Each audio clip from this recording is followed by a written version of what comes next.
Hi everyone, I'm Charmine and I'm a nurse from Taiwan and now studying Masters of Clinical Research here at UCSD.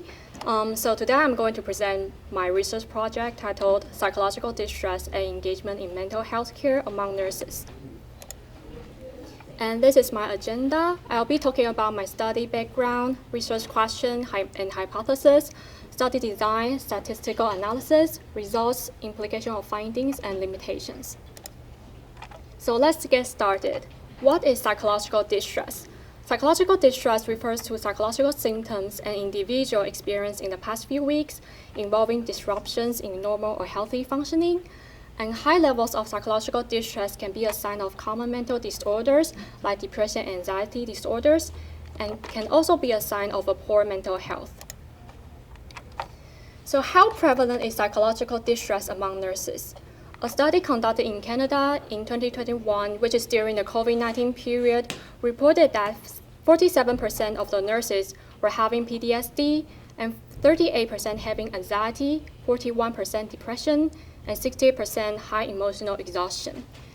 And when we compare the psychological distress nurses are experiencing with other healthcare professionals, previous studies have indicated that nurses experience the highest level of stress compared to other healthcare professionals in ICU and emergency departments.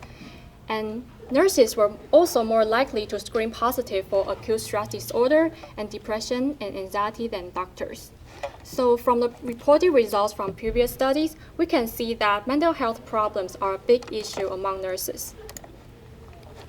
And what are the common causes of psychological distress among nurses? Previous literatures have mentioned the following reasons why nurses are having psychological distress. And that includes psychological or physical violence in the workplace, witnessing patient suffering and death, working more than 40 hours per week, inadequate staffing, high numbers of patients, exposure to infection, working in the ED or ICU, or treating COVID-19 patients, or shortage of resources like during the outbreak of COVID-19, there may be lack of PPEs. And how can nurses be affected by their own psychological distress? Some studies indicated that people with stress have an increased risk of having heart disease and decreased immunity. And it also affects the quality of life and work, including overall well-being, social relationships, and family life, which may lead to lower levels of life satisfaction. And lastly, people with psychological distress may be at greater risk of engaging in substance use. Now, standing on the patient's point of view, how does the poor mental health of nurses impact the outcomes of their patients? One study, which includes more than half of the nurses in a national survey here in the US, reported that nurses with poor mental health had a 26% to 71% higher likelihood of reporting medical errors compared to those who were in better condition. And previous study also indicates that nurses with poor mental health is significantly associated with healthcare-associated urinary tract and surgical site infection rates. And nurses with a poor mental health may find it difficult to empathize with patients and can easily get angry, which may lead to lower patient satisfaction ratings. And finally, how can nurses' poor mental health impact the healthcare industry? Previous research has indicated that increasing levels of distress among nurses result in a higher turnover rate, which may lead to higher cost and nurse shortage. So from the literature review, we clearly noticed that the high prevalence of psychological distress among nurses and the causes and the severe consequences of psychological distress. But I'm more interested in looking at what mental resources nurses reach out to and what drives nurses to engage in mental health care.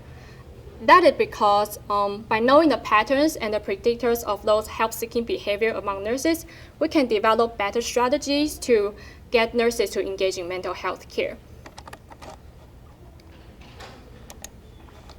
So my research question for this study is, what are the driving components for nurses to engage in mental health care? And my primary hypothesis is nurses with higher distress levels are more likely to engage in mental health care as compared to nurses with lower distress levels. And my secondary hypothesis is among nurses, demographic factors like age, gender, and race, and certain psychological symptoms such as depression, eating disorder symptoms, and so on are associated with engagement in mental health care. So moving on to the study design, this is an observational cross-sectional study, and the data was collected from the interactive screening program, which is developed by the American Foundation for Suicide Prevention. And the data was collected between January 2018 to June 2022 here at UCSD Health. And the participants I'm looking at is the nurses. So let me briefly introduce what the interactive screening program does. So this program actually aims to identify people with higher risk of suicide. So an email invitation will be sent to participants once a year. And after the participants take an online survey, the HEAR counselor, who's a psychologist, will review the questionnaires and post a confidential response on the ISP website. And the participants can log in to review the results and the counselor response, and even have an option to exchange messages with the counselor and schedule an appointment or referral to meet the counselor in person. Moving on to the study measures, the screening questionnaire is also developed by the American Foundation for Suicide Prevention, and this questionnaire is also customized to the medical workforce. As for the variables in the questionnaire, there will be 3 categories, including age, gender, and race. And for the second category is the psychological distress symptoms, which includes questions about depression using the PHQ-9 scale, and questions about intense feeling states, excessive substance use, disordered eating, suicidal attempt, suicidal thought, and difficulty to perform daily activities. And the participants will be classified into 3 levels of distress tiers based on the answers in this category, into Tier 1 with the highest distress and Tier 3 with no or low distress. And finally, the engagement in mental health care will be examined by asking questions about using antidepressants or anxiety medication, therapy or counseling, dialogue with a HEAR counselor after taking the screening exam. So moving on to the statistical analysis, the descriptive statistic will be used to calculate the demographics, reported rate of psychological distress symptoms, and percentages of nurses engagement in mental health care among the 3 distress tiers, and also among the 10 distress beings, which is classified by the total score of distress.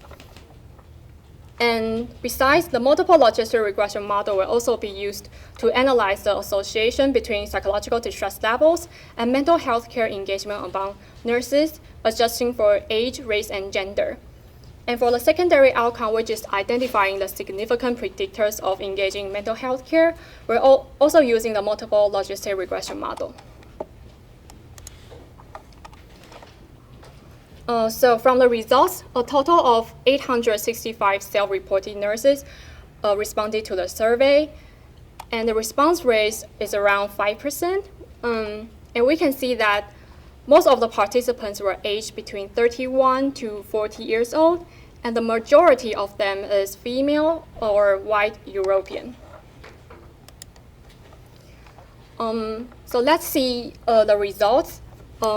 The reported rates of psychological distress symptoms, and I'd like to point out the results that are surprising. So we can see that there are almost 78% of the responding nurses having at least one indication of intense feeling states, and 36.3% of the respondents were having at least one indication for disordered eating, and 8.1% of respondents nurses had made suicide attempt before.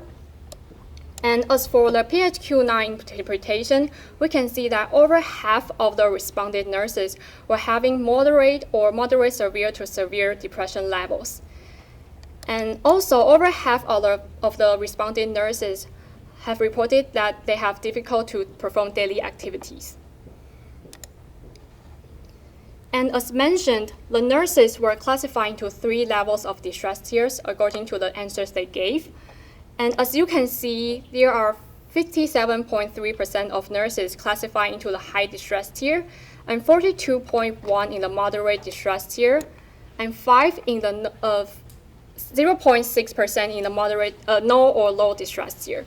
So therefore, combined with the results from the previous slide, it clearly showed that nurses were experiencing high levels of mental problems. Now we can focus on how nurses are reaching out to the mental health resources. So let's take a look at the graph here.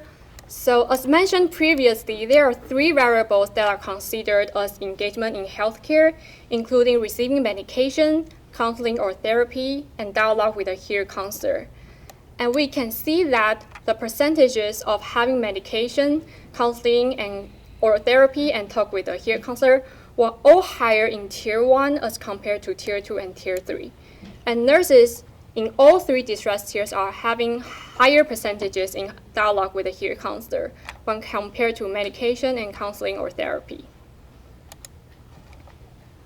When we combine the 3 variables as engagement in mental health care, 58% of the nurses in Tier 1 were engaging in at least one of the mentioned mental health care, and 44.4% in Tier 2.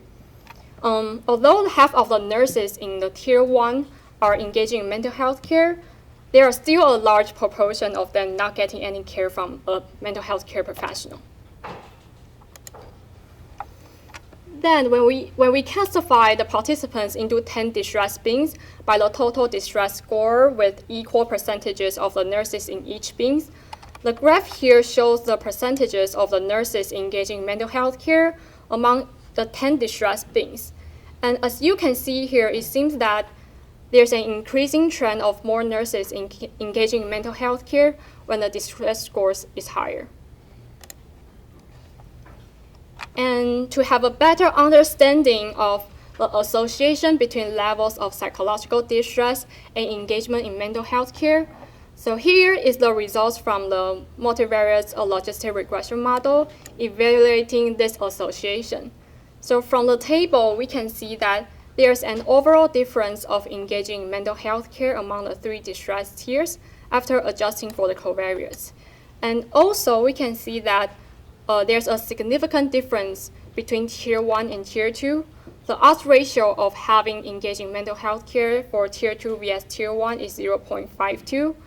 So which means that nurses in Tier 1 is more likely to engage in mental health care compared to Tier 2, which is a good thing that nurses who have higher distress levels are getting mental health care. And for the secondary outcome, I'm finding the significant predictors of engaging in mental health care using the multivariate logistic regression model. So I first applied the backward selection model with a p-value of 0.2 threshold to select the variables. And as we can see from the table here, the variables such as gender or at least one indication of eating disorder and at least one excessive substance use indication has a p-value over 0.2, and therefore these variables will be removed from the final model. And finally, after removing the variables as mentioned, we have the final model including age, race, suicide attempt, PHQ-9 score, and intense feeling state. And we can see from the table here that the significant predictors of engaging in mental health care includes being white European, having suicide attempt, and having at least one intense feeling state indication. And the odds of engaging in mental health care will increase by 1.05 per PHQ-9 points. So now I'm going to summarize the findings from our results. So the majority of the nurses who replied were suffering from moderate and high levels of psychological distress. And psychological distress symptoms including intense feeling state, eating disorder, and suicide attempts were prevalent among nurses who took the ISP screening questionnaire. And more than half of the nurses in the high distress tier were able to get care from a professional, while many did not. And nurses in the high distress tier were more likely to engage in mental health care than nurses in the moderate distress tier, after adjusting for age, gender, and race. And finally, nurses who were white European, nurses who had suicide attempts, who had at least one indication of intense feeling state, and nurses who had higher PHQ-9 scores were more likely to engage in mental health care than their counterparts. So future studies should focus on identifying the potential barriers and developing strategies for nurses to engage in mental health care. So for the last part, I'll talk about the limitations of the study. The first limitation is the volunteer bias, since we can see that the response rate was pretty low, and the nurses who chose to participate may not be representative of non-participating nurses. And besides, selection bias can also be a problem, since the participants were all from USC Health and may not be representative of all hospitals. And response bias may also be a concern, since all the data were self-reported and accurate reporting can happen. So that's all for my presentation. Thank you.